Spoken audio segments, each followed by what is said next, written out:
Hey, what's up guys? Welcome to another exciting design tutorial with UXMate. In this video, we are going to learn about variables which has been recently introduced by Figma, and we'll be seeing how to create variables and how to use them to create a lot better interactive prototypes. Okay, so let's jump into the tutorial. As always, I have a basic setup made here, so nothing fancy. I just have a simple auto layout card where I have, let's say, placeholder for an image, then I have price, and then you can say the available quantity, and then we have add to cart button. So what we are going to do basically is today I'd be covering two variables probably. One is for the numbers, another one is for the colors. Figma has recently introduced I guess 4 variables. One is for which you can use as a numbers, one is you can use as string, or the content or the text part. Then third one is the color, and then we have the boolean value, which can be a true or false variable. So if you want to understand variable, basically variable you can assume as a memory, or a portion of your application where you can store your data into the local memory. It is not a database, but while you are executing, like in the programs, while you are executing a program, your variables are basically something where you can store the values, or you can assign the values to the variables, and then you can use those values on the multiple places where you can do the arithmetic operations. You can do you can combine variables, you can use variables to bind the data, you can use variables to store and send the data to the server, you can use variables to store your data from the APIs and then present it to the present it to the users on the interface. You can use variables in a lot of creative ways. So, and a great thing is Figma has introduced variables in the designs as well.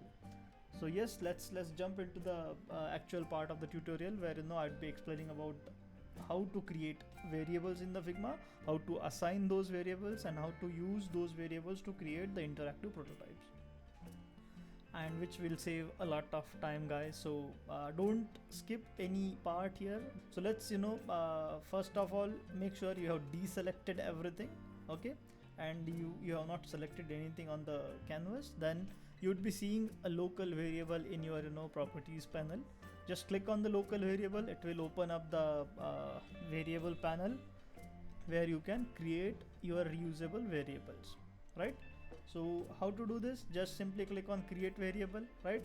As of now we'd be focusing on two variables, which would be kind of more useful in this particular use case. You can, in the same way, you can use other variables as well. You can practice using other variables as well. Let's create a number variable, and let's create it for quantity, okay, and then give it a value. I guess let's give it as a 5 as of now, okay. So let's create another variable for the color, or for the button we can say primary CTA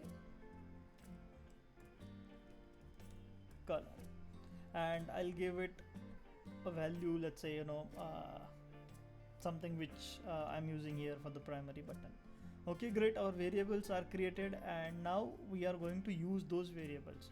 So what I'll be doing, if you look at the setup, I have price, then I have some amount for the price, then I have available quantity, and then I have defined a text, which is it is simple text layer, nothing fancy.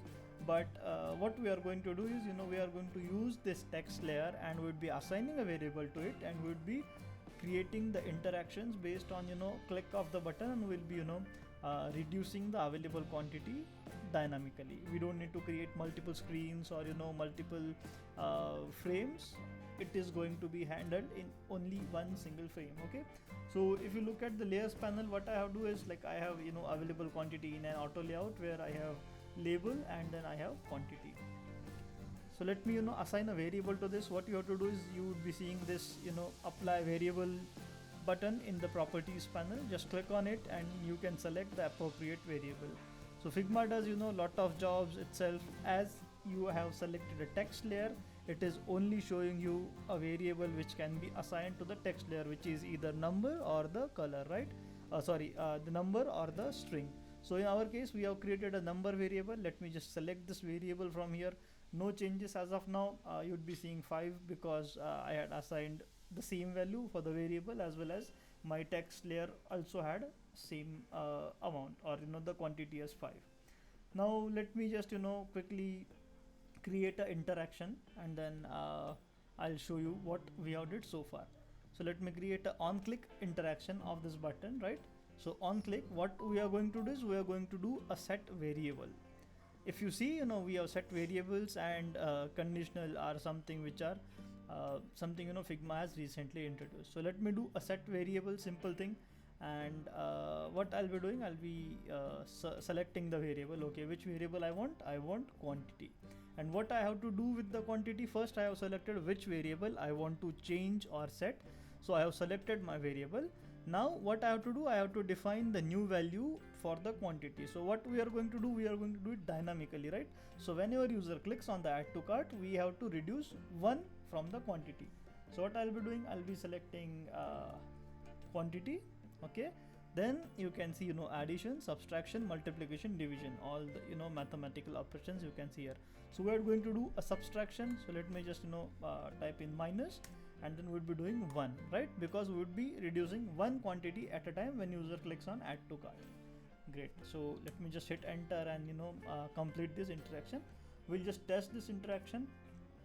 So if you notice, Figma has also introduced this fly-in panel for testing your interactions, which is very handy. And if you are working on a huge project, a large project, it is definitely going to help you a lot, because you can reduce the size, and you can keep this panel stacked, and you can make your changes, and you can see the preview real time, how it is going to be look like, how the interactions are going to happen. You can do it simultaneously while you are working on the designs.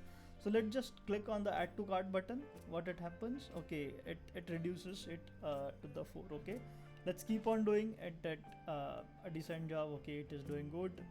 It is 2 1 0. Great. Now what happens if I click on it? Okay, it is going into the negative values. Why? Because we haven't defined any logic here. What we did is we have just created a variable, and we have asked Figma, okay, when user clicks on the add to cart button, just reduce 1 from the quantity. Okay, and Figma is just doing a simple math. It is taking the value, it is subtracting 1 from it, and it is showing you the updated value. When user clicks on it again, it just takes the updated value, then subtract 1 from it, and then shows you the updated value. So if you keep on doing this, it will keep on subtracting. Okay, now we have to make this a little bit, what we can say, a little bit logical, right? If something is 0, then ideally this button should be a disabled one. Okay, so let me just restart the program and keep it somewhere here, and let me again click on the set variable thing. So now what we did a set variable interaction, but what we'll be doing a conditional behavior in this case. Okay, so conditional if, what is my if condition? I hope guys how if else works. But yeah, basically how if else works is, let's say you have a if block, your program executes the if block, it checks the if statement. If the statement is true, then it enters into the if block. If statement is false, it checks in the else if you have defined. If you haven't defined else if, it will execute the else block automatically. Okay, so it is something similar to like if user is 18 years old, allow them to enter into the site. Okay, if user is 15 years old, ask him to first get the permission from the parents, right? So it is something similar to that. We can build that logic in the Figma itself. So let's define our if condition. What our if condition is, let's say my variable quantity, okay, quantity is greater than 0. Okay, if my quantity is greater than 0, then I have to add an action. What I have to do, I have to do a set variable. And what I'll be doing like the same way, quantity minus 1. So now if you check the condition here, if quantity is greater than 0, then it will set variable quantity minus 1. If it is equal to 0 or less than 0, it will not execute the if statement. Okay, now let's test this out. Let me close this and let me reload the prototype here, and now let's click on it. Okay, so now if you do, I'm clicking on the add to cart button, but it is not reducing the or it is not removing it, or it is not taking it into the negative values, because we have defined the if statement here. Now let's make it more complex, and then what we are going to do, we are going to change the color of the button as well. When it is reached to the 0, we would make it a disabled button. Okay, how we are going to do it? We are going to add an action into the else block. Okay, if quantity is greater than 0, everything is good. If quantity is 0 or less than 0, which is not going to happen because we have given the if statement. So now if my quantity is equal to 0, I'll go to the else block where I'll add an action and I'll define a variable, or I would say I'll change the variable. Okay, set variable. What variable I want to change? I want to change the primary CTA color, and I want to assign a new value to it. Maybe something like this, which is a kind of a disabled value. Okay, great. But as of now, it is not going to work, guys, because if you see, let me just reload this. It is not going to work because we haven't assigned the color variable to our CTA, right? So how we can do that? What you have to do is you have to select. Okay, let me just exit out of this, and let me select my button component here. Okay, and now go to the design tab, and then you can assign it. So you'd be noticing you cannot see the set variable for the colors up front here. So how you can assign a color variable? You just simply have to click on the fill property. Okay, just click on it and then you can see the available colors in your library, as well as it will show you the variables which you have created. Okay, so let me just select the variable. Okay, sorry, I guess the color is slightly different, but no worries. I have selected my variable for this. Now let's just test this out. Okay, let me go to the prototype, run this prototype again. Great, prototype is loaded. Let me click on it. Add to cart, 0. Okay, now if you see when it is reached to 0, it have changed the color of the primary CTA, right? And it has made it kind of a disabled looking component. But guys, as of now we don't have ability where we can remove the interaction if it is a disabled, because Figma as of now doesn't provide you that real time removing of the interaction. So as of now you can just give it a feel of an actual application, but definitely it is not going to be an actual application, and you cannot change. You can definitely do some cheats. You can swap the instance using the variables.